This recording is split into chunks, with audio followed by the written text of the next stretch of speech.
Hey everybody, Shay here. Welcome back to another blind reaction to Naruto. We are grinding through this intermission of episodes, which is its own plot. And if you want to hear me talking granularly about what I mean about a modular plot, and we're in the fourth part of it, it's at the end of the last episode. I know a lot of people just jump off after they see the reaction, but if you want to get some more in-depth analysis, especially like a blind kind of look at how the stories are paced out and my speculations along the way, then generally I speak about a little bit of that up front so I don't lose everybody up front for the reaction, but I tend to go a little bit more in depth at the end of the episode. So if you're wondering why I deviate in the middle of the episodes, it's likely because there's context that I leave along the way so I can remind myself, and also when I'm editing these, producing these, I can remind myself what I'm saying along the way so that when I come back to the episodes, I'm recycling the knowledge inside my own brain, and that's what's allowed me to do these for 4 years, keep coming back to it, and then being ready to go because I get to watch the ones that I keep going back to. I can watch my episodes, especially the vlog parts of it, just to remind myself on what I'm thinking about, because the details of the story just pop up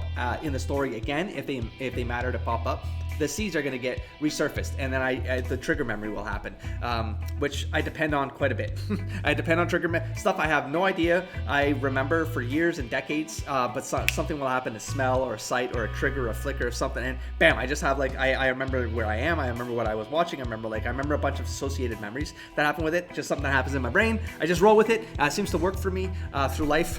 And in this particular moment, it's useful because of my own intermissions between watching the series. But we are on a journey right now to follow through with Naruto. Jumping into the second episode of season 3. Oh, I shouldn't watch the intro. I want to watch the intro though, till it feels like it's gonna spoil me, and then I'll bounce. I mean, this isn't really spoiling anything right now because it's just showing me a bunch of neutral, generic stuff.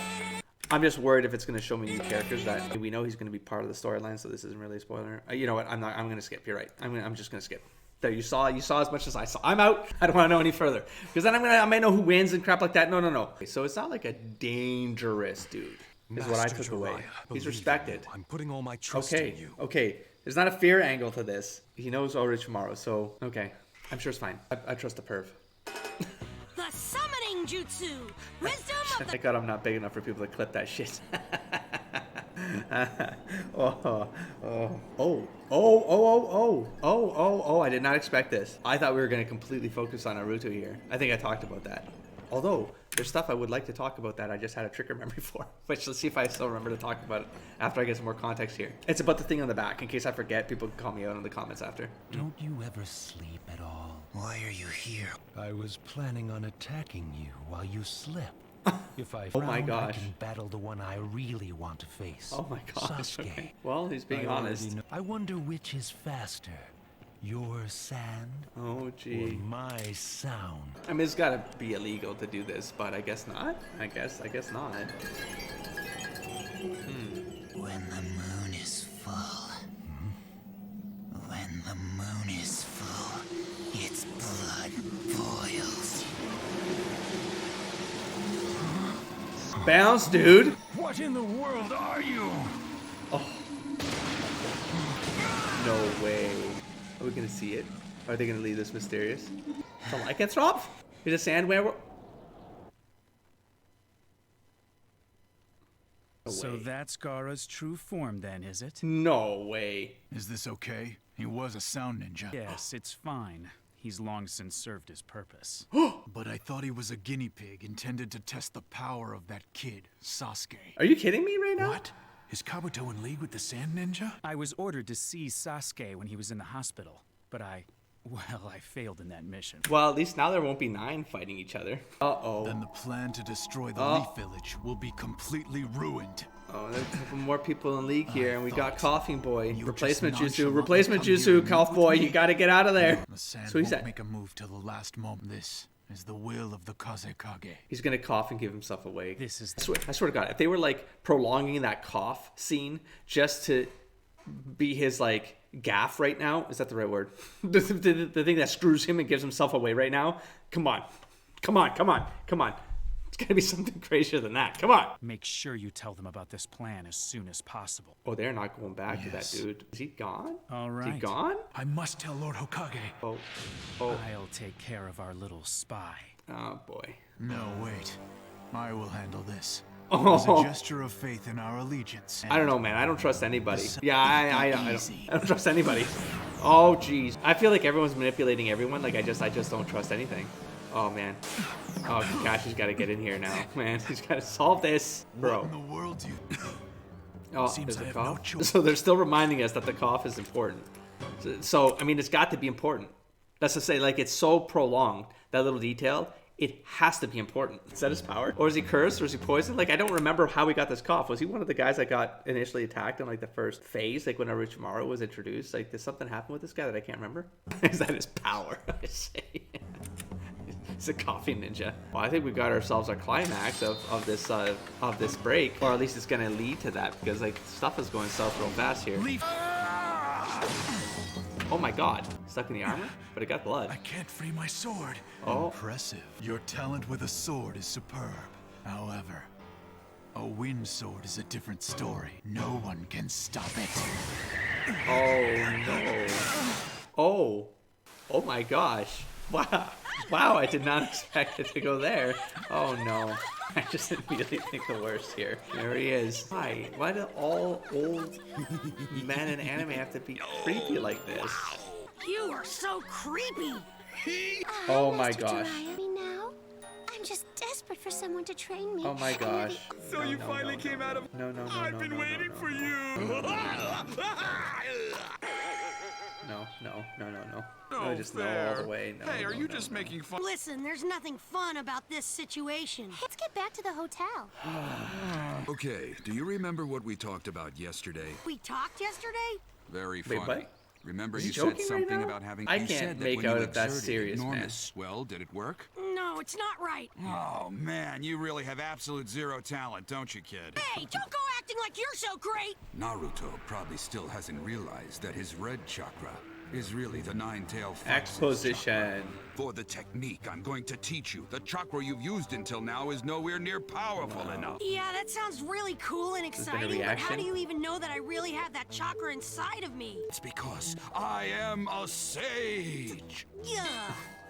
Yeah, talk about giving an answer without giving an answer. Yeah. Anyway, yeah. the special... It's again one of those lines where you feel like the dub was probably wrong, you know, but it's okay. You just move on. So you should learn to release the largest amount of chakra you can, so you can increase the total amount of chakra you can Damn. use. Once you do that, a whole world of jutsu Damn. will open up to you. Damn. Well, for Damn. example, the summoning jutsu that I'm going to teach you. That's Summon- right. A frog?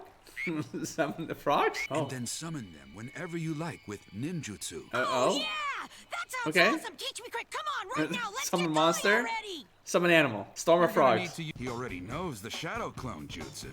Yeah, and I have a good idea how I can use Oh. it to get rid of my... We're getting a bit of exposition around how chakra works with the different types. The part where it breaks down to me is when you go from jutsu to genjutsu. Because genjutsu, it starts expanding on the concepts that might be in jutsu, like cloning, but now it's like super cloning. It's like shadow cloning is like you can be autonomous in different locations. You can do damage. You can entrap people, and it's like you got multiple bodies out there that are across an entire city, like chasing a dude, or you know what I mean? Like it says, but they're all autonomous, and so like that can no longer be just an illusion. And then we have the demons within people, like whatever those things are. We just saw it in Gaara. We know he's got something in him. Sasuke has that whole curse thing with Orochimaru. Orochimaru turned into a snake, and I'm like, okay, maybe he made everyone think he was a giant snake that could swallow people. I mean, if you want to say that was natural, I mean, I guess. No. There's certain things that happen in here where you're like, no, you're well beyond the natural territory of this being chakra being a natural energy that you're just manipulating senses of people around you. No. I don't mean like. Anyways, let's move on. Jesus Christ, it's gonna be a fucking disaster to edit through. Normal chakra Let's just really move on. quickly. Just Let's move watch. on. Battle To see this right now. here. The last Like- one left standing will be the strongest. How is this an me. illusion We're of going to natural determine the me among of natural me. capabilities? Get it? This is not natural now I see. capability anymore. That's a pretty That's clever supernatural. idea, Like literally fighting with yourself to exhaust your energy. He's literally punching himself in some world where someone's not seeing multiple Narutos. Okay, so no, absolutely not. They're all autonomous, man. There can only be one. Gotta have a way to exhaust this chakra faster. Come on. Oh my god. Yeah, it was fake. Why did I hurt him? Because it messed with his senses. No. Stop. Stop it. What if it's not the real one that survives? Then what happens? Oh, I mean, the other ones would just disappear, I suppose. If real Naruto collapsed. Just headbutts. And done. And scene. Just like I thought, I'm the strongest me. Sort of cheating though, isn't it? Because you know you're gonna win. You're the only real one fighting. Now I can teach you the technique. Yes, oh man, I've been waiting for this all day. Oh, he did say blood. There's blood magic.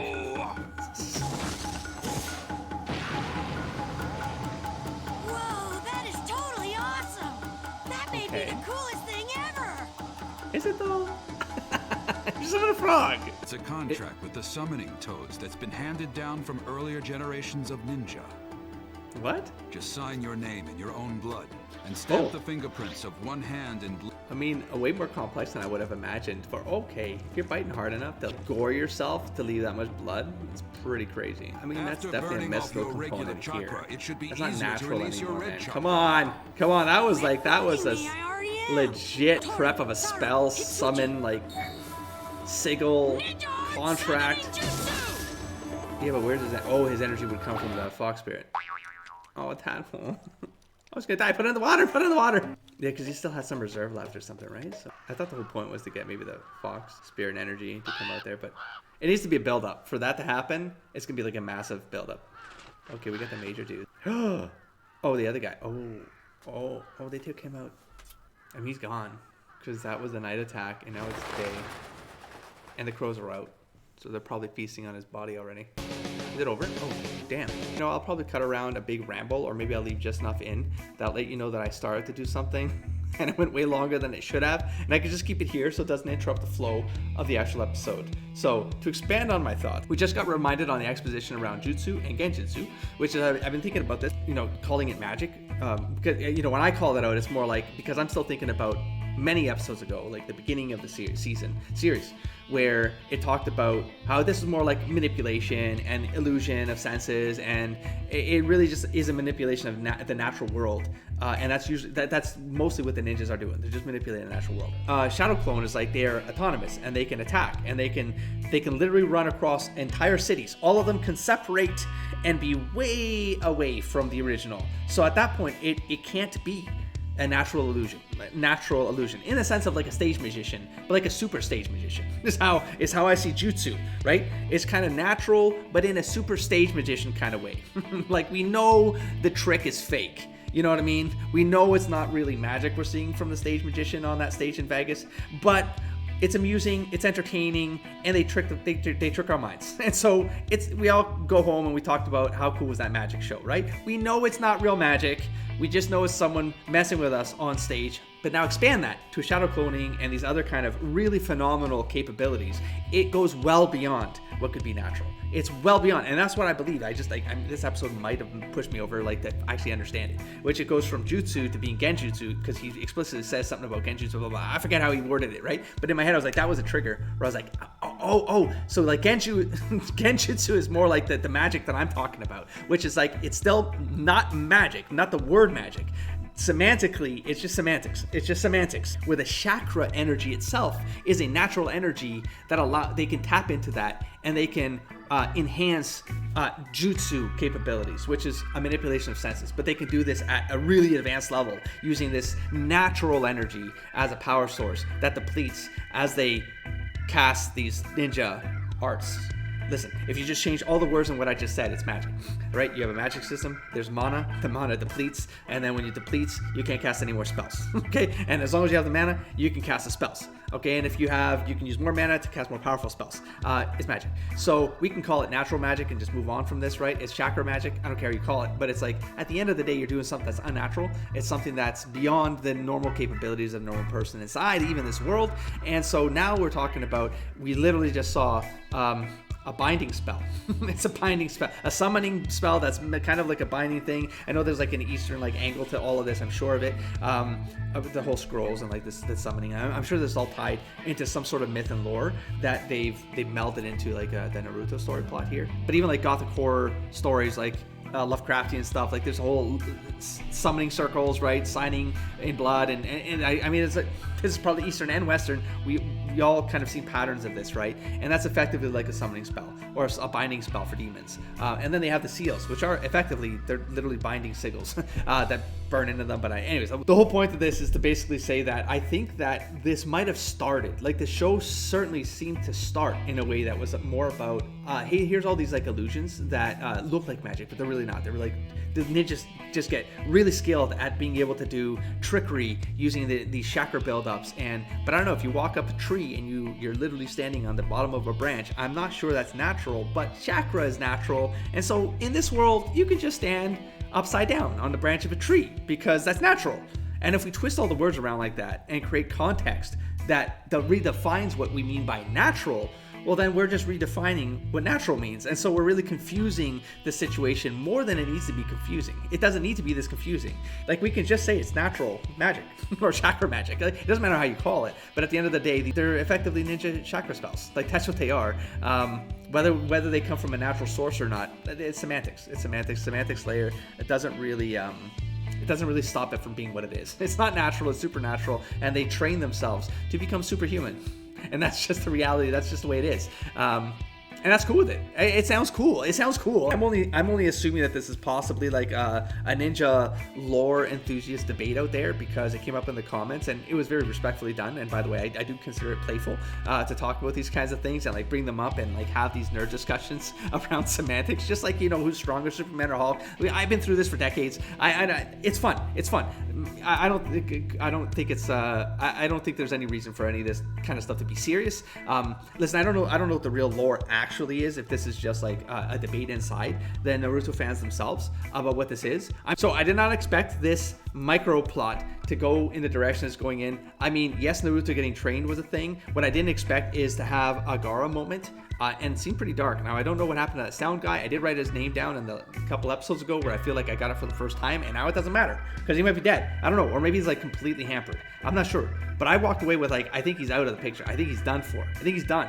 And then the other guy is definitely done. The coughing boy, which is weird because they had him coughing the entire time. And it's like, that felt like a narrative, a seed that was going to turn into something very significant. Possibly attached to Orochimaru coming in and like taking him over, or maybe he was like cursed the whole time to be a ticking time bomb or a sleeper agent for Orochimaru, and he was just like, it was just a fakery the whole time, and he was trying to contain something. Like, that could have been like any plot except I'm gonna get killed by wind swords. What the hell? Like, what was the coughing for? And he literally coughed before he got destroyed, before he got killed. It's like, so you kept that little narrative piece going for it to still mean nothing?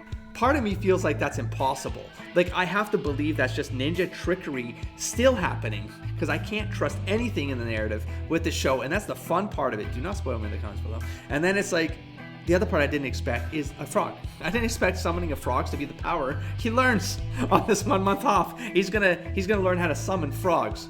And I guess there's some deal. What did he just say at the end? He said something at the end there where like there's like an agreement behind. Did he say Frog Village? Toad Village? What did he say? Anyways, so I'm like, is there a whole group of these frogs? Are they intelligent? Do they have a whole society? Is this a civilization? Like, what are you talking about right now? But you're doing. Is this a pact? Are they demons as well? Like, what do we call demons in this world? Are demons not like the Western demon? Like, there's like they're spirits, like in the Dragon Age kind of spirit demon idea. I don't know, but I feel like there's some lore there that either has to be given to us at some point. It has to be valuable.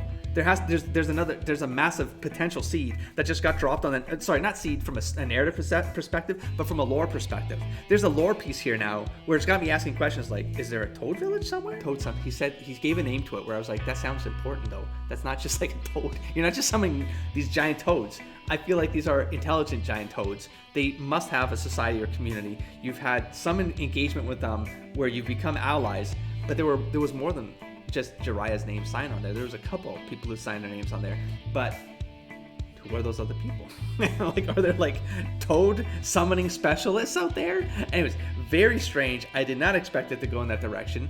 But that being said, I like the symbology perhaps that's going on there with the tadpole, because the tadpole being like the kind of like the starting form of what could be this giant toad that literally he's riding a giant toad right now. But it's like also in parallel, there's a symbolic parallel with Naruto basically being in a tadpole form, and he has to still grow out of that tadpole form and become something like like a giant toad. Okay, that meant it didn't work out. By the time I spoke it all out, it didn't work out the way it felt like in my head. But you see what I'm saying? Like he has to evolve still, is what I guess I meant to say by that. And he's almost like he has to go. Here's another symbolic analogy. The toad, and I know this. I was doing this one certification program for writing stories for children many years ago at this point. But in that, I created a character for my kind of final project thing that was going through this entire course thing and certification, where my character was called Benjamin Tadpole, and I use that. That's why this kind of like it's bringing back a lot of flashbacks. But the idea of Tadpole is that he was out of his element, and so the idea of it is that he was someone who, because tadpole exists in the water, but it's like an amphibian that can breathe on land, and so there's like he's between two worlds. It's kind of like where I use the symbology from like that my character, and that's kind of how I see a tadpole now, or a frog, because you kind of think of its base form, it starts in water, but a toad can be out of water, right? It doesn't need water, it's not breathing in the water, you know what I'm saying? So it has that evolution point. From a storytelling perspective, it also works with the phase 3 to phase 4 transition, right? The idea that a tadpole has becoming a frog goes through a transformation phase, or a metamorphosis, if you will, to become something greater, to become something new that is that sees the world in a completely different way. Goes from water, goes to land, sees world in a new way, right? So I feel like that could be a narrative arc that's going to happen with Naruto, where he will master this, he will learn this, he will trigger it. Maybe it's like some event, maybe it's that 75% mark, the phase 3 to phase 4, where he has that like that symbolic death moment, and something taps into the fox spirit, because he could die if he doesn't. And so him tapping into this maybe gets him to like do a power summon or something like that, and then he gets, I don't know, whatever that power is, maybe he unleashes it and it saves him out of that. That's the only way I can kind of see like that. That's how the symbolic arc will flow and get us to the end of phase 4 of this 4th part. Cool, are y'all following that? Anyways, I'm gonna wrap this up here, because I feel like I've gone long-winded with this episode. Funnily, that's not a word. Funnily enough, it's like these 2 episodes that felt like throwaway episodes to me. Like they didn't feel like fluff. They didn't feel like you could skip them, because they seem like they have vital information in them. No, they do. They don't feel like they do have vital moments in them. And because it's wrapped in that like comedic wrapper, it's kind of hiding some very important narrative points that could be happening here and could be evolving Naruto as a character. And I didn't expect that to come out of it as well. I thought we were the intermission was going to be kind of like these boring episodes I would go through. But I'm looking at my recording time, and it's easily double the length of any normal reaction. This one's at 52 minutes, by the way, because I've had 3 rambling sessions here. I'm going to try to cut them down so it's all reasonable for all of you. I'm going to choose one of them and cut around the rest, because it's me just trying to be cohesive with my ideas about the jutsu and the genjutsu. Oh my gosh. Okay, so that being said, I'm going to wrap this one up here. I'm really enjoying pushing ahead, and I want to only be up to 3 episodes ahead of all of you, just so you have an idea of where I am. I'm between 1 to 3 episodes ahead of what you're watching. So be careful with the spoilers, of course, because just be careful with the spoilers, because I think things are going to get heated up very fast in all of these, and if I feel like I could get spoiled, I'm going to record like 10 episodes ahead so that I can protect myself, and I want to try to avoid doing that. That being said, thank you very much for watching these. Of course, that's the best way for YouTube to share this with other people with similar interests as all of you. So thank you very much for reaching the end, especially these rambling bits at the end. This is my natural state, and I hope that I can continue making content like this for the people who want it, right? So if you made it to the end, thank you very much. I'll catch you in the next stack of episodes. Don't forget to explore, engage, and inspire.